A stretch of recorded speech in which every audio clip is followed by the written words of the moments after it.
जय श्री राम। हे प्रभु सुनिए, आप सेवकों के लिए कल्पवृक्ष और कामधेनु है। आपकी चरण रज की ब्रह्मा विष्णु और शिव जी भी वंदना करते हैं। आप सेवा करने में सुलभ हैं तथा सब सुखों के देने वाले हैं। आप शरणागत के रक्षक और जड़ चेतन के स्वामी हैं। हे अनाथों का कल्याण करने वाले, यदि हम लोगों पर आपका स्नेह है तो प्रसन्न होकर यह वर दीजिए कि आपका जो स्वरूप शिव जी के मन में बसता है और जिसकी प्राप्ति के लिए मुनि लोग यत्न करते हैं, जो काकभूषणी के मन रूपी मानसरोवर में विहार करने वाला हंस है, सगुण और निर्गुण कहकर वेद जिसकी प्रशंसा करते हैं, हे शरणागत के दुख मिटाने वाले प्रभु, ऐसी कृपा कीजिए कि हम उसी रूप को नेत्र भर कर देखें। राजा रानी के कोमल विनयुक्त और प्रेम रस में पगे हुए वचन भगवान को बहुत ही प्रिय लगे। भक्त वत्सल कृपा निदान संपूर्ण विश्व के निवास स्थान सर्वसम्मत भगवान प्रकट हो गए। भगवान के नीले कमल, नीलमणि और नीले मेघ के समान श्यामवर शरीर की शोभा देखकर करोड़ों कामदेव भी लजा जाते हैं। उनका मुख शरद पूर्णिमा के चंद्रमा के समान छवि की सीमा स्वरूप था। गाल और ठोड़ी बहुत सुंदर थे। गला शंख के समान था। लाल होठ, दांत और नाक अत्यंत सुंदर थे। हंसी चंद्रमा की किरणावली को नीचा दिखाने वाली थी। नेत्रों की छवि नए कमल के समान बड़ी सुंदर थी। मनोहर चितवन जी को बहुत प्यारी लगती थी। टेढ़ी भौहें कामदेव के धनुष की शोभा को हरने वाली थी। ललाट पर प्रकाश में तिलक था। कानों में मकरात कुंडल और सिर पर मुकुट सुशोभित था। टेढ़े काले बाल ऐसे सघन थे मानो भौरों के झुंड हो। हृदय पर शिववत्स, सुंदर वनमाला, रतन जड़ित हार और मणियों के आभूषण सुशोभित थे। सिंह की सी गर्दन थी, सुंदर जनेऊ था। भुजाओं में जो गहने थे वे भी सुंदर थे। हाथी के सूंड के समान उतार चढ़ाव वाले सुंदर भुजदंड थे। कमर में तरकस और हाथ में बाण और धनुष थे। पीताम्बर बिजली को लजाने वाला था। पेट पर सुंदर 3 रेखाएं थी। नाभि ऐसी मनोहर थी मानो यमुना जी के भंवरों की छवि को छीने लेती हो, जिनमें मुनियों के मन रूपी भौरे बसते हैं। भगवान के उन चरण कमलों का तो वर्णन ही नहीं किया जा सकता।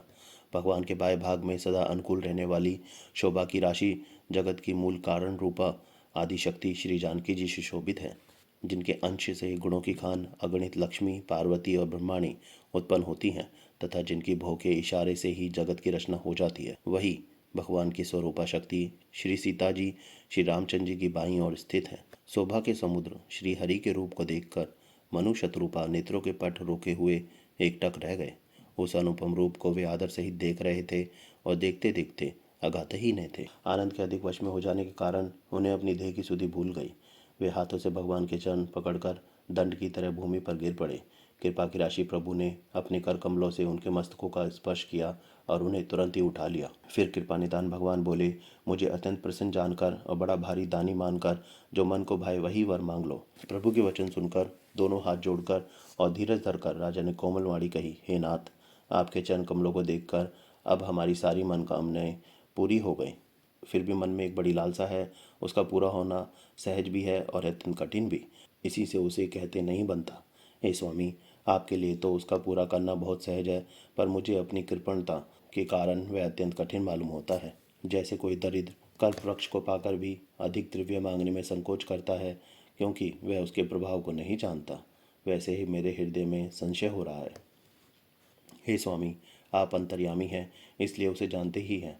मेरा वह मनोरथ पूरा कीजिए। भगवान ने कहा, हे राजन, संकोच छोड़कर मुझसे मांगो, तो मैंने दे सकूं ऐसा मेरे पास कुछ भी नहीं है।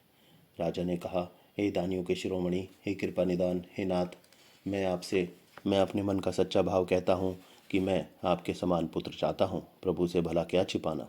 राजा की प्रीति देखकर और उनके अमूल्य वचन सुनकर कर्णनिधान भगवान बोले, ऐसा ही हो।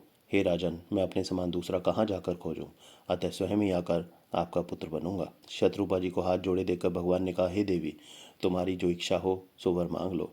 शत्रुपा ने कहा, हे नाथ, चतुर राजा ने जो वर मांगा, हे कृपालु, वह मुझे बहुत ही प्रिय लगा। परंतु हे प्रभु, बहुत ठिठाई हो रही है। यद्यपि हे भक्तों का हित करने वाले, वह ठिठाई भी आपको अच्छी ही लगती है। आप ब्रह्मा आदि के पिता, जगत के स्वामी और सबके हृदय के भीतर की जानने वाले ब्रह्म हैं। ऐसा समझने पर मन में संदेह होता है। फिर भी प्रभु ने जो कहा वही प्रमाण है। मैं तो यह मांगती हूँ कि हे नाथ, आपके जो निर्जन वो जो सुख पाते हैं और जिस परम गति को प्राप्त होते हैं, हे प्रभु, वही सुख, वही गति, वही भक्ति, वही अपने चरणों में प्रेम, वही ज्ञान और वही रहन सहन कृपा करके हमें दीजिए। जय श्री राम।